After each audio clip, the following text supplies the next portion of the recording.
Hallo ragazzi, willkommen in Italien. Am Comer See erleben wir uralte Traditionen, eine atemberaubende Landschaft, faszinierende Bauwerke und nicht zuletzt das italienische Lebensgefühl. Nehmt euch ein paar Minuten Zeit und begleitet uns auf der Traumstrecke von Como nach Bellagio.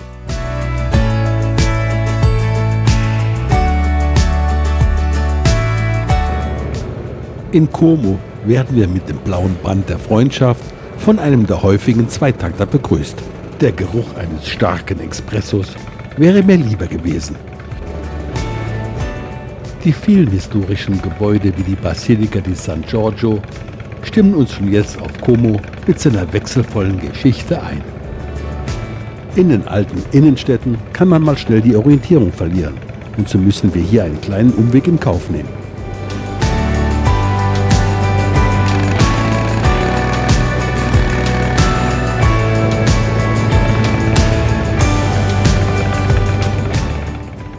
Das nächste Problem ist die Parkplatzsuche. Aber für Motorräder haben die Italiener ein großes Herz und kleine Flächen. Wir parken glücklicherweise ganz in der Nähe des Doms, dessen Bauarbeiten von 1396 bis 1774 dauerten.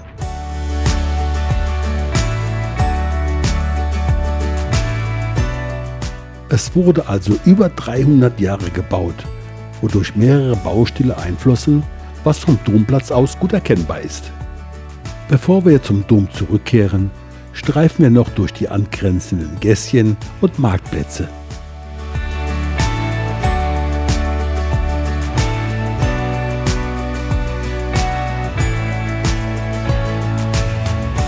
Den Dom müssen wir uns natürlich genauer anschauen, denn es ist das dominierende Bauwerk der 83.000 Einwohner zählenden Stadt.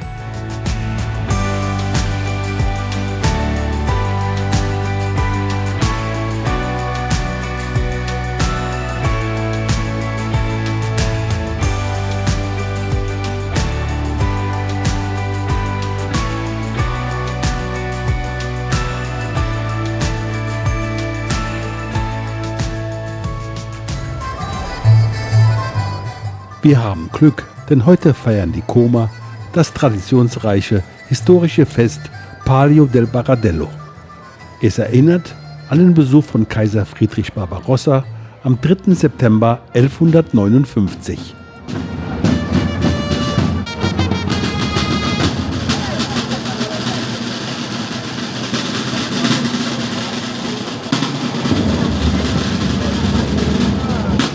Barbarossa war mit der Stadt Como eng verbunden und unterstützte diese entscheidend gegen das feindliche Mailand.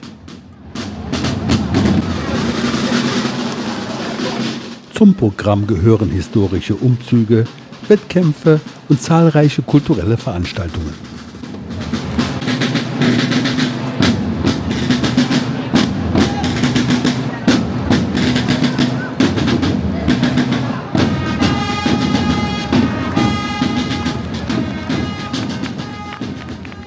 Nach dieser schönen Vorführung verlassen wir Como und machen uns auf den Weg nach Bellagio, der Perle des Comer Sees. Für die 30 Kilometer lange Route am herrlichen Ufer entlang sollte man genug Zeit einplanen. Denn die Straße ist einerseits ziemlich schmal und zweitens verdienen Landschaft und die kleinen Dörfchen etwas mehr Aufmerksamkeit. Insbesondere Autofahrer sind in ständiger Panik und kommen uns mit weit aufgerissenen Augen entgegen. Sobald man Como verlassen hat, erhascht man häufiger Blicke auf den See, den die Einheimischen auch Lario nennen.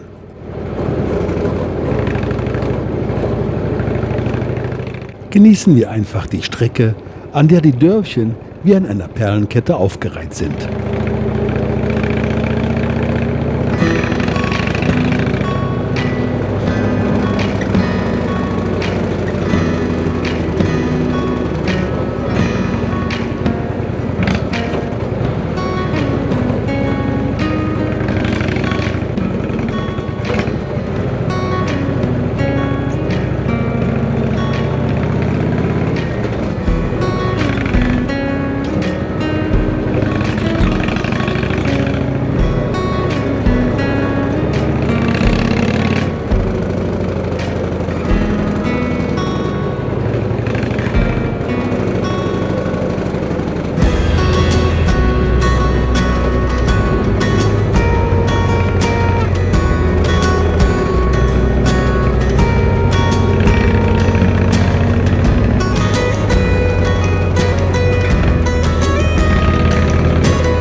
Das Durchschnittstempo ist eher gemächlich und so wäre genügend Zeit, sich über den Lärmverkehr aufzuregen.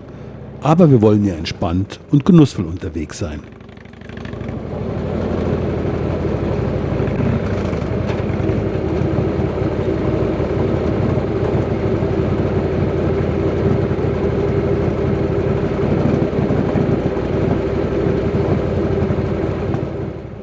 Es sind zwar einige Park- und Anhaltemöglichkeiten an der Straße vorhanden, aber diese sind oft belegt oder an ungünstiger Stelle. Man muss sich also spontan entscheiden.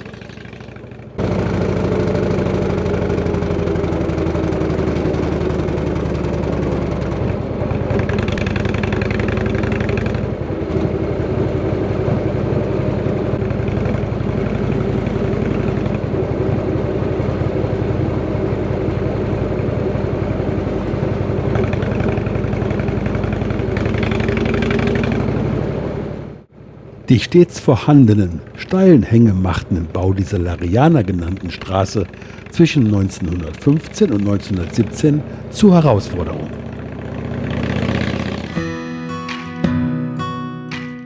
Hinter Carreño halten wir mal kurz an und betrachten den See aus der Vogelperspektive.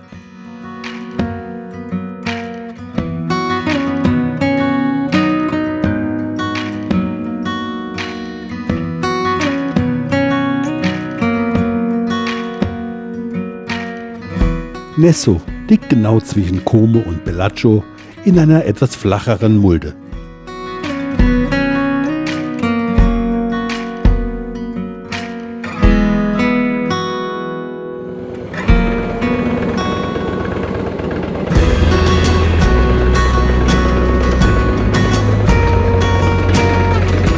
Heute fahren wir diese Strecke zum 3. Mal und immer wieder entdeckt man was Neues.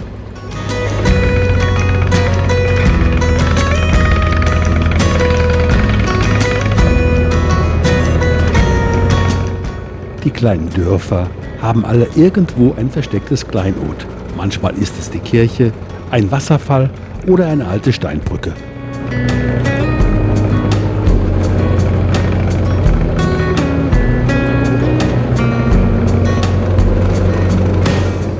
Lezzeno zum Beispiel hat eine Art blaue Grotte, die nur vom See aus zugänglich ist.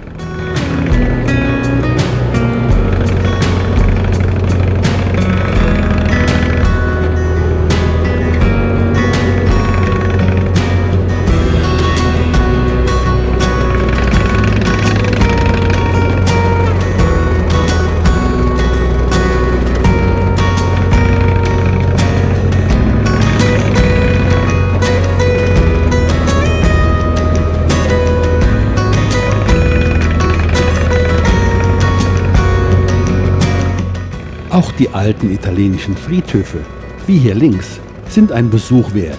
Sie sind völlig anders als die in Deutschland.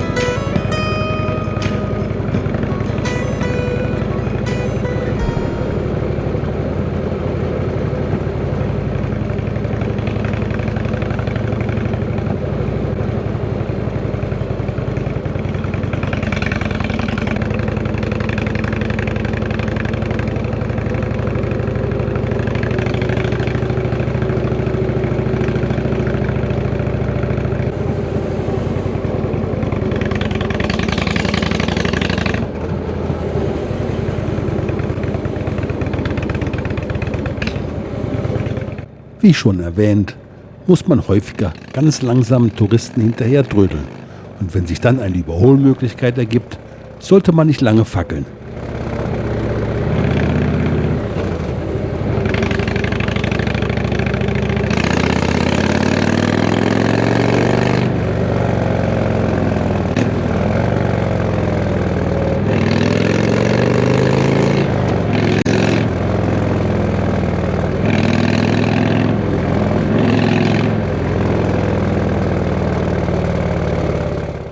So ein kurzer Tempowechsel macht gleich Laune.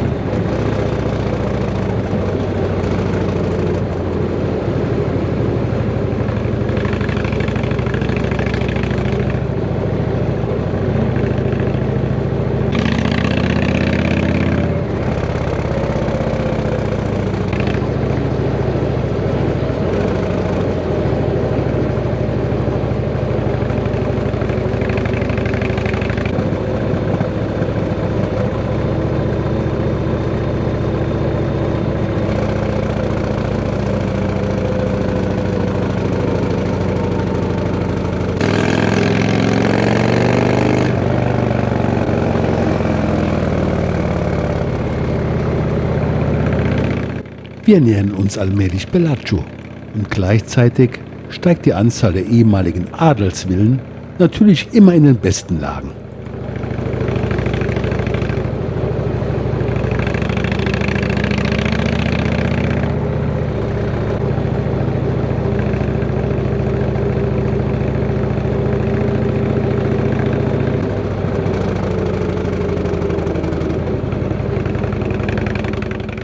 Links, hinter der alten Steinmauer, liegt die berühmte Villa Melzi, das Anwesen mit herrlicher Gartenanlage dehnt sich über 500 Meter am Ufer entlang aus. Eine Besichtigung der Gärten der Privatvilla aus dem 19. Jahrhundert ist gegen Eintritt möglich. Wir besuchen aber lieber den Sehnsuchtsort Bellagio.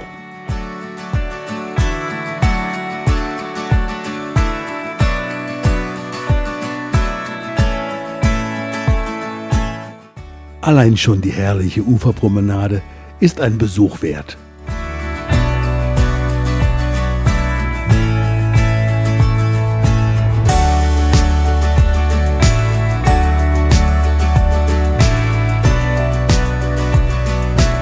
Am nördlichen Ende der Halbinsel liegt der Punto Spartivento. Dort, wo sich der See in zwei Arme teilt, befindet sich ein hübsches Restaurant, wo wir diesmal eine Pause einlegen. Die Aussicht auf den See bis nach Menaggio, Varenna und die dahinterliegenden Berge ist grandios.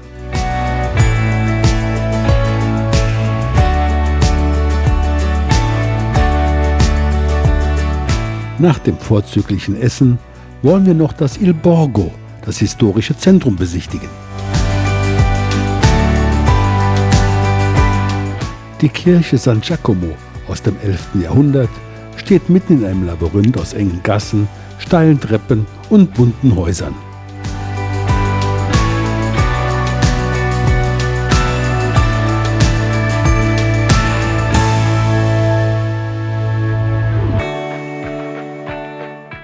Eines der Wahrzeichen ist die Salita Serbelloni, die vom Seeufer hinauf zur Via Giuseppe Garibaldi, der Hauptstraße des Stadtzentrums, führt und eine Vielzahl unterschiedlicher Läden beherbergt.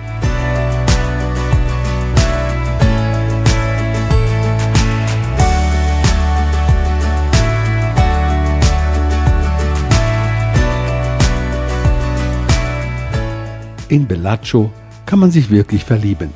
Der Besuch ist ein Muss, wenn man in dieser Region Urlaub macht. Wir müssen uns jetzt von euch verabschieden und hoffen, dass ihr nun ebenfalls begeistert seid. Lasst uns doch ein Like, Abo oder Kommentar da. Macht es gut und bis zum nächsten Mal.